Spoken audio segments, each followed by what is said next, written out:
everyone. How are you all?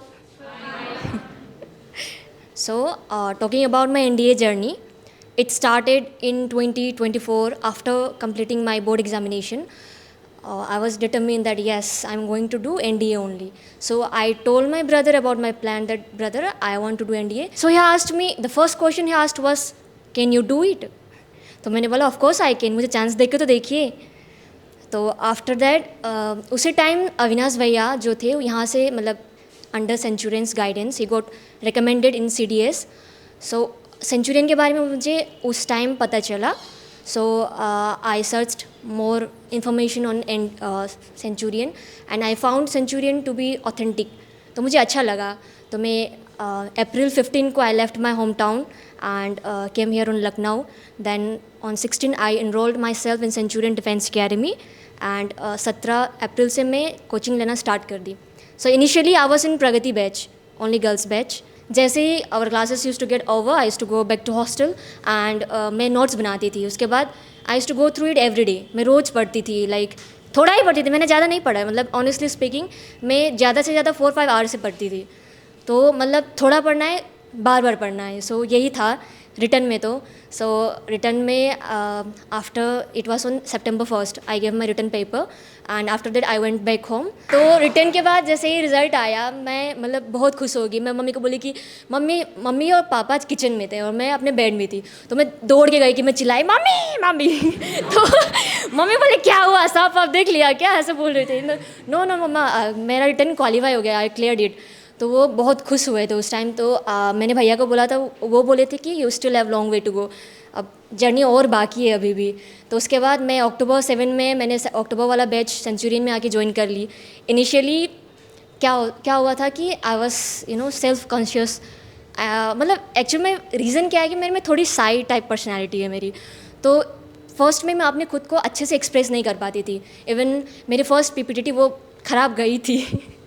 जब narration हुआ था तो I stop in the middle. तो सर ने मुझे बोला था कि कंटिन्यू करो. तो उस टाइम मेरी PPT अच्छी नहीं गई थी and the next PPT I gave around 5 PPTs in Centurion.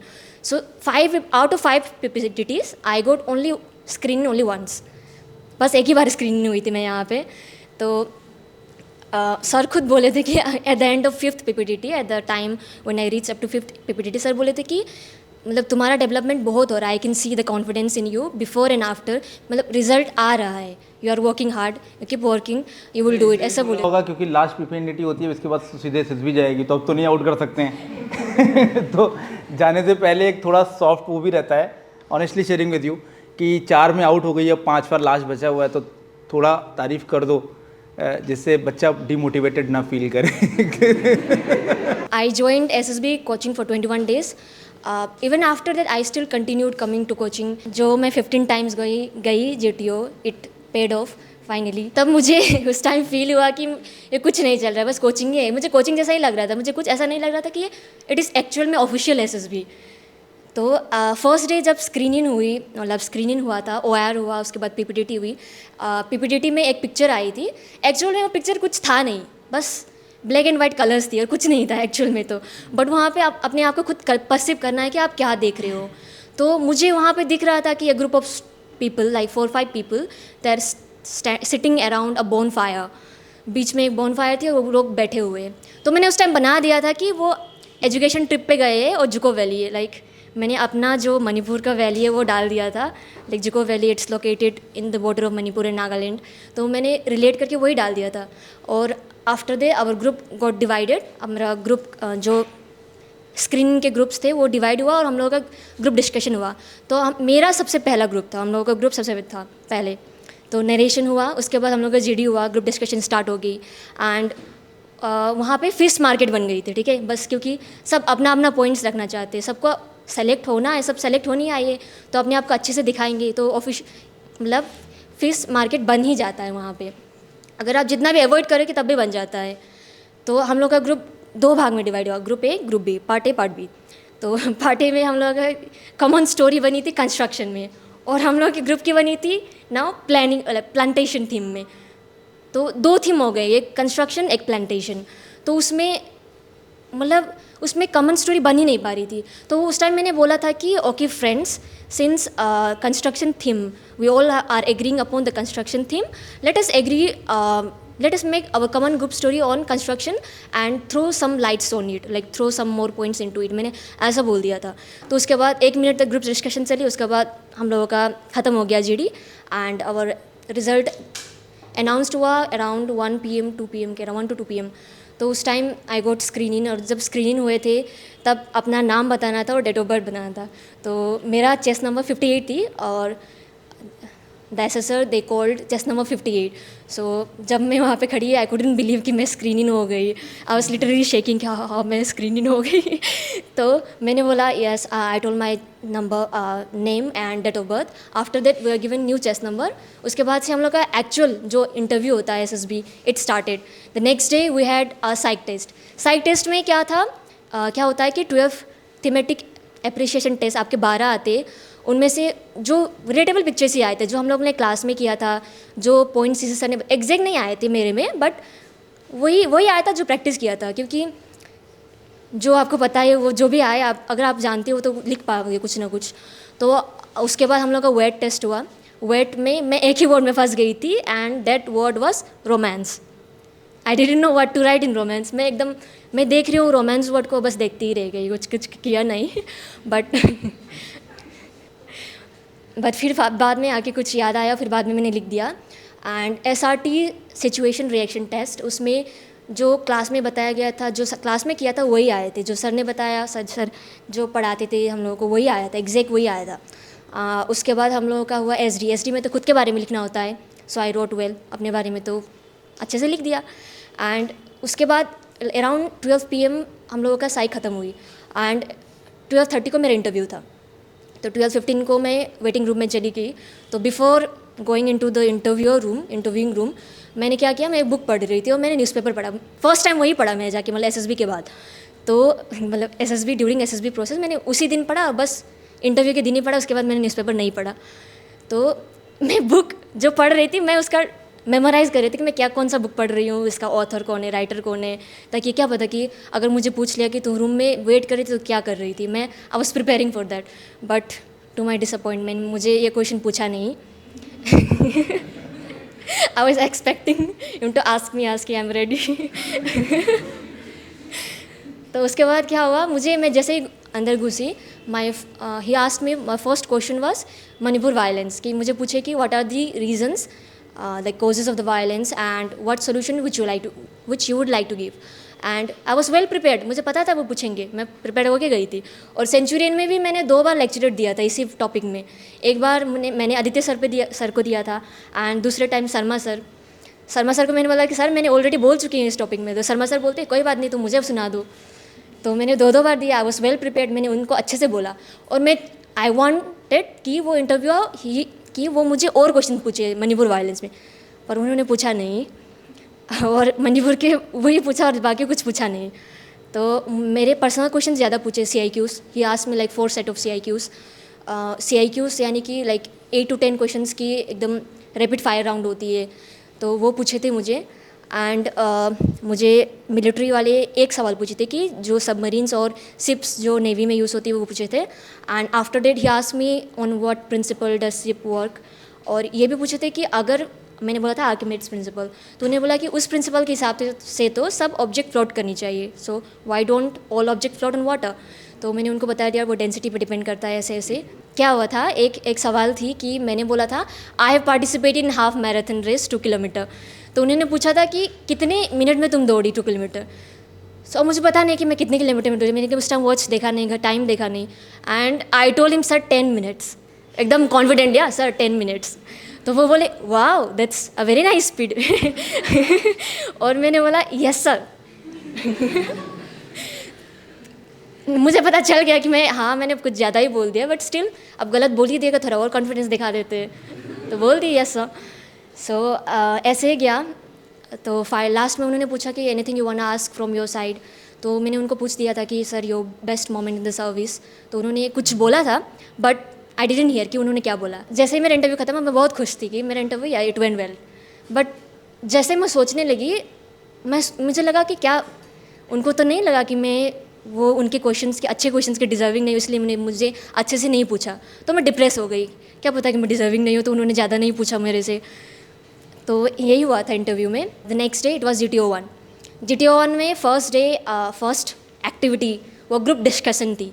And our group discussion first topic word was कि like war is happening around the world, what were the main reasons of it, कि that countries one's dominance over other countries और lack of resources, ऐसे ही था। तो हम लोग ने अच्छे से बोल दिया। GD में तो आप इंटरनेशनल टॉपिक आया था, तो इंटरनेशनल टॉपिक में क्या होता है कि आप लोगों को बहुत ज़्यादा पॉइंट्स होती है बोलने के लिए। तो उसमें China, USA, India, Pakistan, India, Pakistan, India, Pakistan, यही चल रहा था सब। एंड ग्रुप डिस्कशन टू में ये था कि जो रूरल वर्कर्स होते हैं वो अपना एरिया, विलेज जो है छोड़ के अर्बन एरिया में क्यों आते हैं। तो ग्रुप डिस्कशन 2 में प्रॉब्लम ये हुई थी कि जैसे ही सर ने टॉपिक बोल रहे थे, एक हमारे ग्रुप मेंबर्स थे, उसने मतलब बिना कंप्लीट किए हुए वो एकदम बोलना स्टार्ट कर दी। तो सर ने वो दोबारा बताया नहीं टॉपिक, तो हम लोगों को थोड़ा कंफ्यूजिंग थी वो टॉपिक। तो उसमें मैं ज़्यादा नहीं बोल पा रही थी, ठीक है। तो मैं ऐसे चुप बैठी थी थोड़ी देर के लिए। तो क्या हुआ, अचानक से group it was silent and one of the group members she told that okay, मेरा चेस्ट नंबर 5 था, they told that okay let's chest number 5 speak. और मैं शॉक्ड हूँ कि ये क्या बोल दिया, व्हाट डिड शी से, माय ब्रेन इज़ प्रोसेसिंग। तो मैं 10 सेकेंड के लिए एकदम क्लूलेस हो गई। फिर मैंने I regain my composer and मैं फिर से बोलने लगी कि so friends it all revolves around this course. मैंने ऐसा करके मैंने स्टार्ट कर दी। So group discussion went well. After that we had GP was horrific, क्योंकि GPA कंपैरेटिवली ईजी होती है, तो वहाँ पे सब बोलने लगते हैं, तो उतना अच्छा नहीं गया। और PGT हुई। PGT में क्या हुआ था, मैं जो लाइक यहाँ अभी तो क्या होता है कि अगर ग्रुप मेंबर्स 10 लोग हैं तो उनमें से around 9 people would have taken coaching. सब ने कोचिंग लिया रखा होगा, एक ही 2 मिलेंगे जिसने कोचिंग नहीं लिया होगा। तो उसमें क्या होता है कि सबको अपना अच्छा दिखाना होता है। तो some members they went forward, वो बल्ली फट्टा ले गए और चले गए। अब रह गए हम लोग लास्ट में। अब मुझे पता नहीं क्या करें, तो लोड ऐसे ही रह गई थी। तो I picked up the load, मैंने लोड उठा ली। तो मैं पीछे से उनको बोल रही हूँ, group members please do it carefully, be calm, मतलब आपका रोप जो है ग्राउंड टच कर रहा है, प्लीज़ बी केयरफुल। मैं ऐसा ही बोल रही थी बिकॉज आई रिमेंबर जो अमित सर थे वो हमको बताते थे कि इन GTO both manner and matters को, मतलब ऐसा नहीं है कि बस आपको बल्ली फट्टा बांधना आता है तो बस आपका ही हो जाएगा, आपको मैनरिज्म भी रखना है, मैनर पार्ट भी रखना है।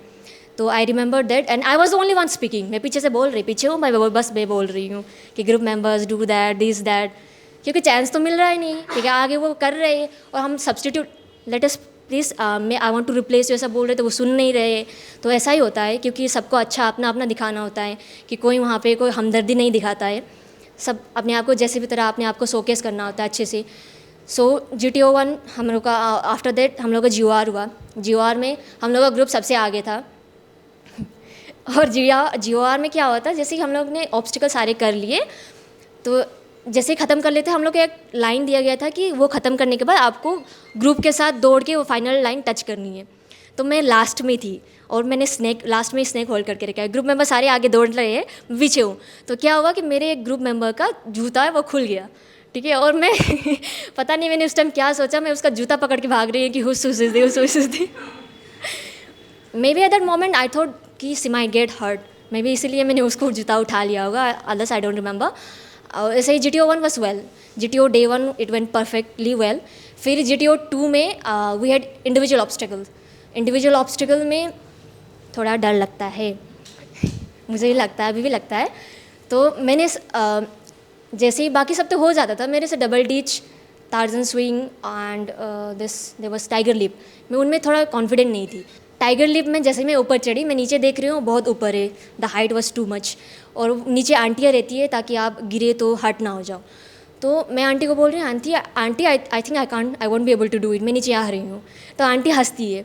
तो मैंने सोचा कि कोई बात नहीं, I won't die, lest I get wounded. तो मैं जंप कर गई। तो by the grace of almighty I hold the rope, मैं नीचे आई। और उसके बाद मैं बहुत खुश हुई कि मैंने टाइगर लिप कर लिया, और उसी खुशी में मैंने टार्जन स्विंग कब कर लिया मुझे पता ही नहीं चला।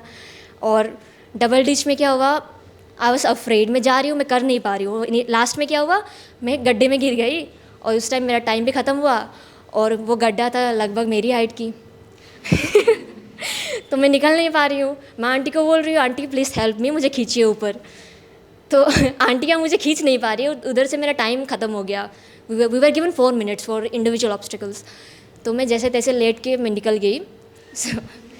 आफ्टर दैट हम लोग का कमांड टास्क हुआ। कमांड टास्क में मुझे लग रहा था कि I think nobody would call मी, तो मैं ऐसे ही बैठी थी। बट फॉर्चुनेटली 3 लोगों ने मुझे बुलाया कमांड लाइक अपने सबऑर्डिनेट्स में। तो जब मैं कमांडर बनी, जीटीओ ही आस्क्ड मी कि have you taken coaching commander. तो मैंने बोला, मैं थोड़ा हेजिटेंट हो गई। देन ही टोल्ड मी कि पता नहीं आजकल बच्चे दे हेजिटेट, क्योंकि वो लगने लगता है कि कोचिंग लिया है तो थोड़ा नेगेटिव इम्पैक्ट पड़ सकता है। बट ऐसा कुछ नहीं होता। उन्होंने खुद बोला था कि जो बच्चे आईआईटी करते, जेई करते, वो भी तो कोचिंग लेते हैं। तो you have taken coaching, this shows your determination, your will power, that you indeed want to come to the arm forces. तो उन्होंने मुझे ये बताया and he asked me the reason also कि why do want to join. तो मैंने उनको बताया कि sir I have always admired arm forces, especially the navy, discipline lifestyle. यानी मैंने यही बोला था। और आई हैवन टोल्ड हिम कि sir I have always admired adventurous lifestyle that Indian arm forces provide offers and I want to come out my comfort zone and live this lifestyle. तो उसके बाद मुझे जीटीओ ने एक और दिया था ऑब्स्टिकल वो करने के लिए। इट वॉज पोल था और उसमें फ्लैप्स थी। इट वॉज 360, जो 360 डिग्री रोटेट होते थे। तो वो बोल रहे okay commander, now you solve this. तो मैं उसको देख के सोच रही हूँ कि क्या कर सकते हैं। तो मैंने बल्ली लिया, प्लैंक लिया, तो बल्ली लगाया, प्लैंक लगाया, और मेरा प्लैंक जो वो होल्ड नहीं हो रहा था नीचे से, क्योंकि वो हवा में उड़ रहा था। तो कमांडर जीटीओ सर बोलते हैं कि okay commander, I have understood your idea, but now you need something to hold the plank from below. अब मैं सोच रही हूँ कि व्हाट टू डू। मैं ऐसे ही बोल रही हूँ कि उसी टाइम में खड़ी हूँ और मैं बोल रही हूँ what to do, what to do, what to do. फिर मुझे याद आया बल्ली से। यस सर, मैंने बोला कि yes sir we can use बल्ली। तो बल्ली यूज़ किया। आफ्टर डेट कमांड टास्क ख़त्म हो गई और उसके बाद हम लोगों का फाइनल ग्रुप टास्क हुआ। फाइनल ग्रुप टास्क में तो कुछ होता नहीं है, सब ग्रुप मेम्बर्स साथ में कर लेते हैं। और next day was conference. So conference में मैं जब मेरा टर्न आया था, मैं लगभग अराउंड 7 मिनट्स, 5 to 7 मिनट्स तक मैं बाहर वेट किए। उससे ज़्यादा वेट नहीं किया। जैसे मैं अंदर घुसी तो उन्होंने his first question the deputy head he asked me कि what are your weaknesses, tell me your 2 weaknesses. और मैंने बताया और उन्होंने फिर से पूछा कि okay Rishta, tell me what you are good in. तो मैंने बोला कि sir I am good in writing, I think I am good in writing. तो उन्होंने बोला वाई राइटिंग। तो आई टोल्ड हिम कि sir because I love to read and write, so I think it is I am strong in writing, I am strong in that, I am good in that. मैंने ऐसे बोल दिया उनको। तो उन्होंने ठीक है ना, ओके यू मे लीव बोल दिया। मैं बाहर आई तो जैसे ही कॉन्फ्रेंस का रिजल्ट अनाउंस होने वाला था, मुझे आई वॉज कॉन्फिडेंट कि मैं रिकमेंड हो जाऊँगी। मुझे लग रहा था like you get the strong feeling from inside कि yes I am going to get recommended, और रिकमेंड हो भी गई। बट उस टाइम जितनी खुशी खुद को रिकमेंड होने की मिलती है, उतना ही दुख अपने साथ जो दोस्त होते हैं उनको लाइक क्या बोलें ना होने की भी बहुत दुख मिलती है। मैं खुश तो थी but still I was unhappy, unsatisfied, कि मुझे दुख था कि मेरे साथ में गए हुए दोस्त वो मतलब साथ में हम लोग नहीं हो पाए थे। हम ड्रीम्स लेके गए थे, yes we will get together get recommended, हम साथ में सेंचुरियन आएंगे। सो ये तो पूरा नहीं हो पाया, बट आई थिंक कि हम जल्द मिलेंगे एकेडमी में। So this was it my SSB journey. मुझे याद है कि इसका कॉन्फिडेंस लेवल जैसे इसने बताया वही था, बहुत ही लो था। ये आगे इसको भरोसा नहीं हो रहा था कि मैं कर पाऊँगी, और लास्ट में देखिए आप होता चला हुआ गया। तो आप जब कोई भी चीज़ लाइफ में अच्छे तरीके से मेहनत से करते हैं तो 3 स्टेज हैं उसकी, ठीक है, 3 स्टेज हैं किसी भी चीज़ की करने की। जैसे आपको लगता है कि मैं 2 घंटे मेहनत करके पढ़ाई कर रहा हूँ, एग्ज़ाम आता है तो आप 6-7 घंटे पढ़ते हैं तो आपको लगता है बहुत मेहनत कर रहे हैं, है ना। कई बार आप पेरेंट्स से और सबसे दिखाते हैं कि मैं बहुत मेहनत कर रहा हूँ, और बार बार लोगों से सुनना चाहते हैं कि मैं बहुत मेहनत कर रहा हूँ। तो हार्डवर्क की कोई लिमिट नहीं होती है, ध्यान रखना। पहला स्टेज होता है जब आप हार्डवर्क करके एक बेसिक स्टेज को अचीव करते हैं लाइफ में। तीन स्टेज होती हैं। एक होता है बेसिक स्टेज को आप अचीव करते हैं, मेहनत करते हैं, और आपको पता चलता है कि मेहनत करके हमने कुछ अचीव कर लिया, तो वो बेसिक लेवल आप अचीव कर लेते हैं। एक दूसरी पर्सनैलिटी होती है जो वहाँ रुकती नहीं है, तो वो बेसिक से क्या करती है, वो उसके और लेवल पे ऊपर जाती है। उसको लगता है अभी मैंने कुछ नहीं किया। तो लाइफ में ध्यान रखना, कभी सेटिस्फाई नहीं होना। डोंट से कि नहीं यार मैंने तो कर लिया लाइफ में सब कुछ, क्योंकि लाइफ एक है, कितना मीनिंगफुल आप कर सकते हैं।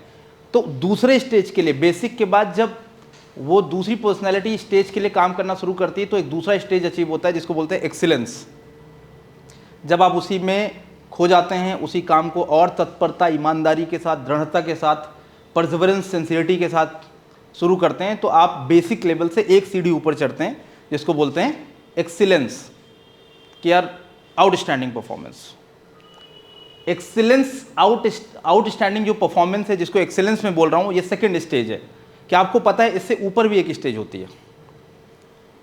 एग्जाम्पल मैं देता हूँ, world chess champion Gukesh, Sachin Tendulkar, Virat Kohli, Messi, MS Dhoni, ये जितने भी प्लेयर हैं, ये जितने भी इस तरीके की, honourable prime minister Narendra Modi, उनको भी मैं इसी में ऐड करता हूँ। इन्होंने एक्सीलेंस से ऊपर का एक लेवल होता है जिसको बोलते हैं आर्टिस्ट, वो लेवल अचीव किया। और मैं इनसे बहुत सीखता हूँ और मैं कहता हूँ जो भी काम आप करें उसमें आपको आर्टिस्ट होना चाहिए, और आर्टिस्ट बनने के लिए पागलपन चाहिए, मैडनेस चाहिए। तो एक्सीलेंस से ऊपर जो तीसरी सीढ़ी है, क्या उसके लिए आप काम कर रहे हैं? लाइफ में जो भी काम कर रहे हैं, जो भी काम आपने चुना है, काम एनडीए की तैयारी कर रहे हैं अभी, या मैं एनडीए की प्रिपरेशन करा रहा हूँ, तो मुझे लगता है कि आप उसकी मैडनेस पे, तब आपको लगता है यार ये कैसे हो गया। आपने देखा होगा मैजिक जैसा होता है, बहुत लोग बोलते हैं यार उसने ये काम कैसे कर दिया। या धोनी को हम देखते हैं हेलीकॉप्टर शॉट, या हर चीज़ उसका क्रिकेटिंग सेंस सबसे अलग कैसे है, क्योंकि उसके लेवल पे जाके क्रिकेट में उसकी मैडनेस और जो उसका वो लेवल ऑफ डिटर्मिनेशन था जो वहाँ पे चला गया, जिसकी वजह से MS धोनी एक क्रिकेटर नहीं है, MS धोनी क्या बन गया? आर्टिस्ट बन गया। तो ये कब अचीव होता है? जब हार्डवर्क से ऊपर एक्सीलेंस, एक्सीलेंस से ऊपर आर्ट, वहाँ तक आप जाते हैं आर्टिस्ट। और मैं कहता हूँ जो भी काम आप कर रहे हैं उसमें आपको आर्टिस्ट होना चाहिए।